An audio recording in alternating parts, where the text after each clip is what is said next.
Hi, this is Joe again with another review.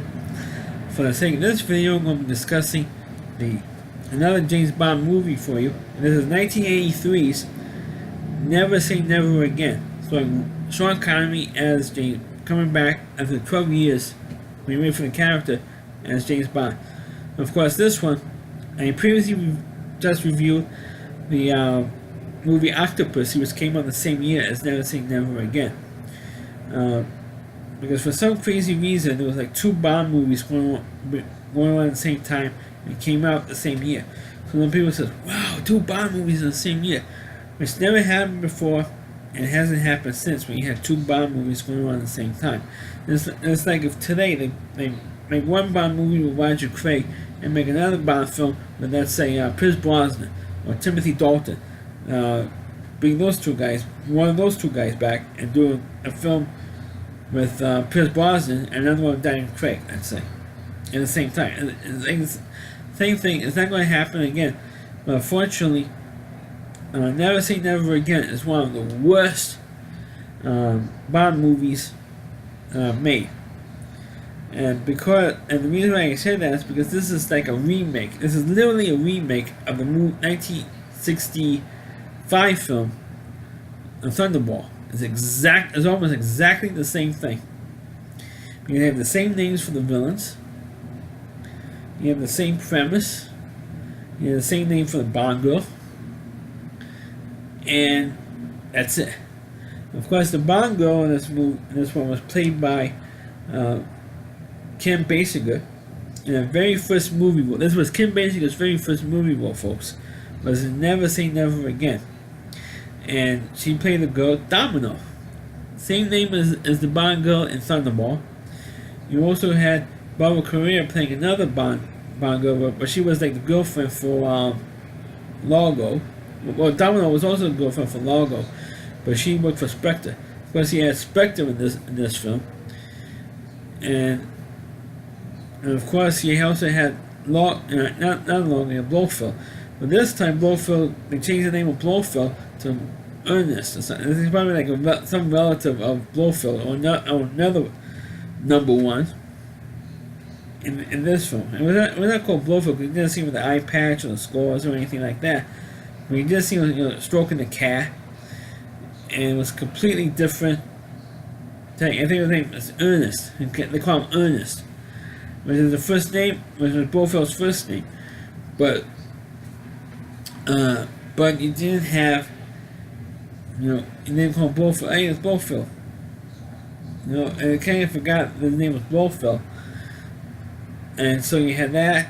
You had the character named Largo, of the villain.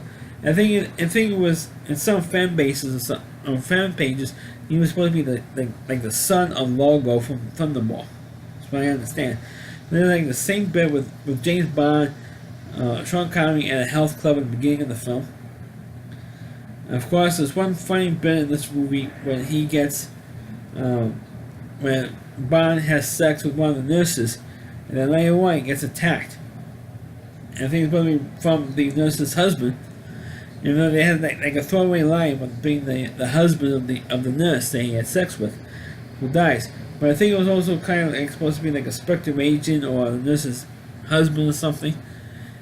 And they were fighting throughout the whole health club. They pretty much destroyed the whole place. And the funny thing is that nobody's paying attention that these two guys were actually fighting.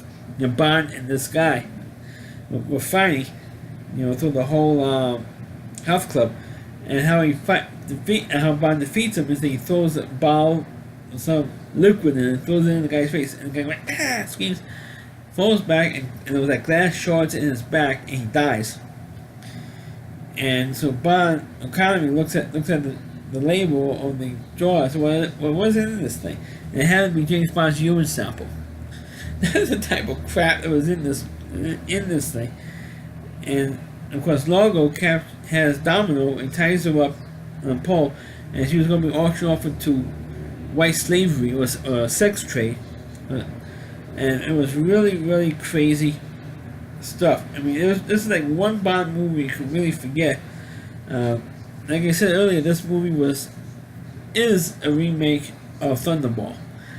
And the premise was that Largo had like 2 nuclear weapons, and it's like, and it was like a long time since I saw this movie because I knew it was cause I remember how bad it was, so I had to remind myself how bad Never Say Never Again was, and it is that bad, and because of the same plot, same villain names, same names for the girlfriend, or the Bond girl, Kim Basinger character, the same name as it was almost 20 years earlier, and had no references to that particular movie in this one. And also, I should mention the guy who played U.N. Jefferson in Revenge of the Nerds makes an appearance as Felix Leiter. So technically, he was the first black Felix Leiter, even though they did that again in Daniel Craig movies, Daniel Craig Bond films, when they hired a black actor to play Felix Leiter. When Case, and I forgot what his name was, like Ben Case, and we're not Ben Case, it was a TV show. But the guy who played U.N. Jefferson in Revenge of the Nerds played Felix Leiter in this one, and so he was the first black Felix Leiter.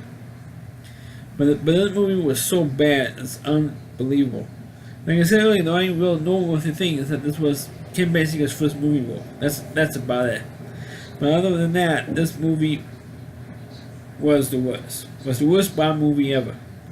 Not even complaining about the other Roger Moore films being silly. This one was awful. It was terrible. It's such a waste. And this was Sean Connery's last time playing James Bond. The last time he played was 12 years earlier for Diamonds Are Forever. So, after 12 years, he came back and did this movie, and it was just a waste. He looked so much older now for this thing, and it's just terrible. It was a terrible movie all the way around. So that's my review of Never Say Never Again. Please click on the video, please rate it. Feel free to comment on it, please subscribe to my channel, and please forward this video onto your Facebook pages. You can check out all my reviews and all on my YouTube channel, RowdyC.com, it's all WDY, C.com. The homepage of Rowdy Reviewer, Chris Lee Moore, and please check out all of his videos on this website. Thanks for watching, and catch you next time.